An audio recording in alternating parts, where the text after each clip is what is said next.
I already know the price of gazing upon the gods. So tell me, what is the price of killing a god? This question was raised by Pierro at the end of the Tevat interlude teaser, The Gods' Limits. This is extremely intriguing because we've known that Pierro and the Tsaritsa's ultimate plan has always been to go up against the heavenly principles. And as to how the Fatui is planning to achieve such an impossible task, we've always thought that the answer lies in the Gnoses.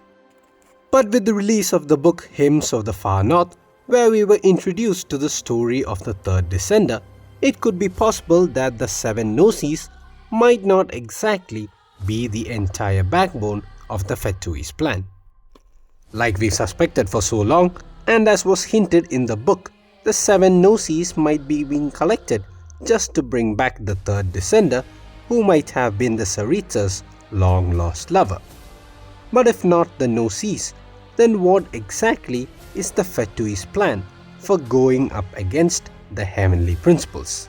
The answer lies within the number 2 harbinger, Il Dottore. To start off, let's take a look at what exactly happened at the end of the Luna 3 Archon quest. Towards the end of the Moon Prayer Night, as we all enjoy the festival and get ready to bid farewell to Columbina, who wishes to finally return to the moon, she suddenly gets trapped and has the 2 moon marrows taken by Dottore, who randomly appeared out of nowhere.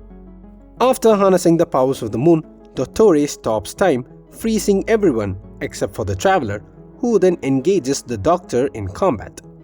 Seeing that her presence means the doctor could harness the powers of all 3 moons, Columbina decides to open a moon gate and fall into it, thereby making sure she is out of reach for Dottore. Now this cutscene asks 3 major questions. Number 1, what happened to Columbina? Is she alive or is she gone forever? Number 2, how is Dottore back in Nod Krai again? Number 3, why is Dottore back in Nod Krai? Why does he need the powers of the 3 moons, and how is all of this related to Pierro's question? Coming to the first question regarding Columbina's whereabouts, it has been widely speculated that the moon gate Columbina fell into could have taken her back in time to when all 3 moon goddesses were alive. This seems like a possibility because of the scene in the Archon quest where it is shown as the iridescent moon is talking to Columbina because she almost says the name Hypo, which could be referring to Columbina Hyposelenia. But this discussion could be saved for another video. Now as for the second question, from the Archon quest we know that Arlecchino had talked to the Tsaritsa about how the Fatui's business in Nod Krai had almost concluded, and that there was no need for 3 harbingers to be stationed there. Hearing this, the Tsaritsa even recalled Dottore, and it is said that he even returned for fear of losing Pulcinella and Pantaloon's resources which he needs for his research. But then how did he suddenly reappear in Nod Krai at the exact moment Columbina was trying to leave? So far in game, the Dottore we have met is the Omega build, which is Dottore from 400 years ago. This is also the segment that negotiated with Nahida and agreed to destroy the other segments in exchange for the Electro-Gnosis. It is also possible that while the Omega build might be the only segment remaining, it doesn't necessarily mean it's the only Dottore remaining. The original Dottore might still be alive and could be using the Omega build to do his bidding. This made me wonder, what if the original Dottore is the one who left Nod Krai, leaving his segment, the Omega build, behind, to create a disturbance at Tevat's borders to distract Alice, go back in time to understand about the moons from the Hyperborean phantoms, and create a false moon to trap Columbina and steal the moon marrows. Coming to the third and most important question, why is Dottore after the powers of the 3 moons, and how does this tie with the question Pierro asks at the end of the Shades teaser? The answer is to kill Dottore himself. Wait, what? Dottore is trying to get the powers of the 3 moons to kill Dottore? Sounds crazy, I know. But the explanation to this lies in Hoyoverse's other game, Honkai Star Rail. Even if you do not play Honkai Star Rail or follow the story, it's gonna be fine because what I'm about to say is gonna blow your mind.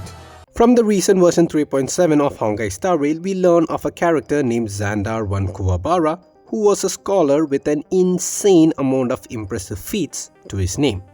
One of the most important feats is that Xandar used a copy of his own mind to create a supercomputer called a Nu.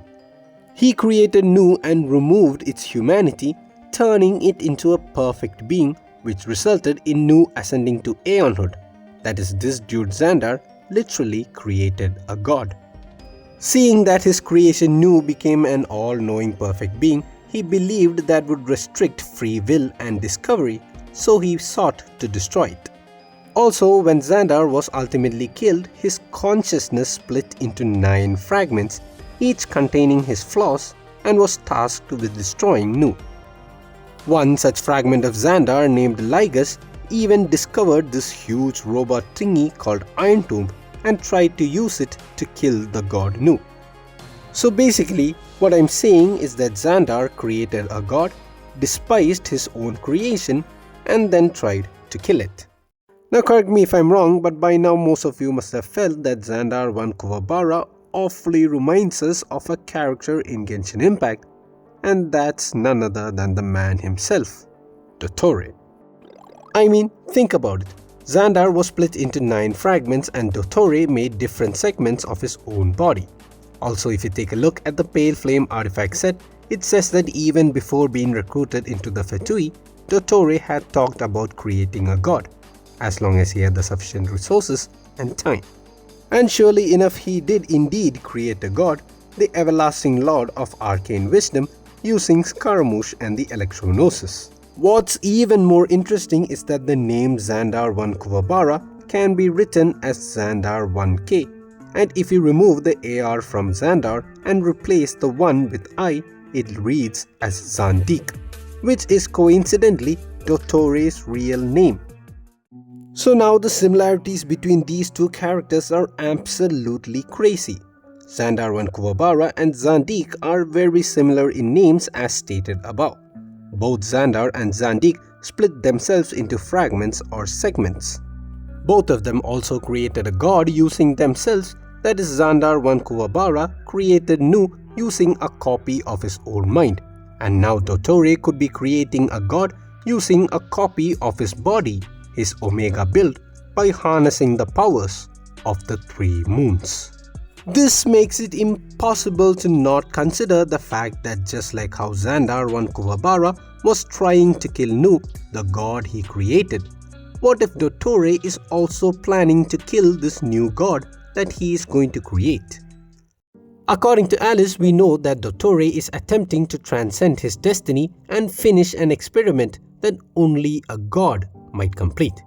This means Dottore's elaborate act of capturing Columbina to harness the powers of the 3 moons are all part of his experiment to create a god, just so he could kill it. But why would Dottore go through all the trouble of creating a god just so he could kill it?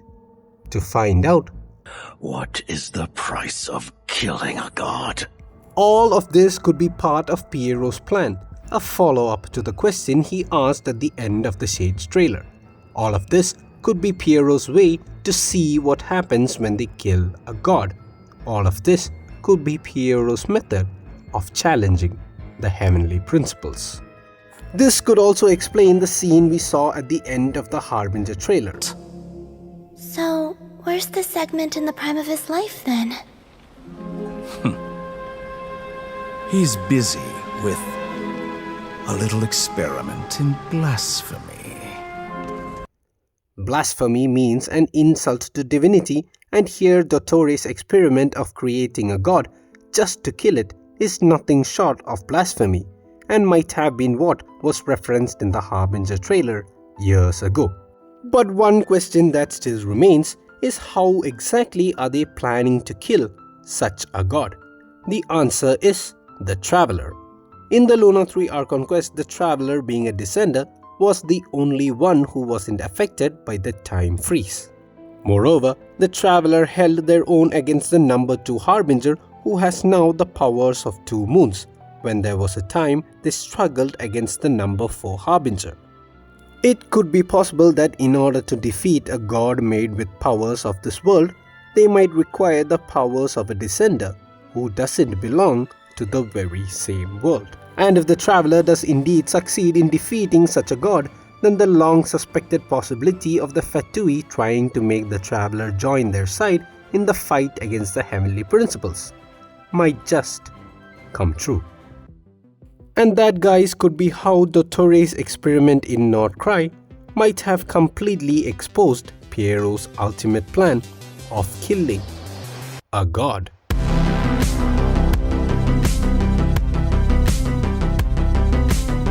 Hey guys, hope you enjoyed watching the video. If you did, don't forget to like and subscribe, as I will see you in the next one.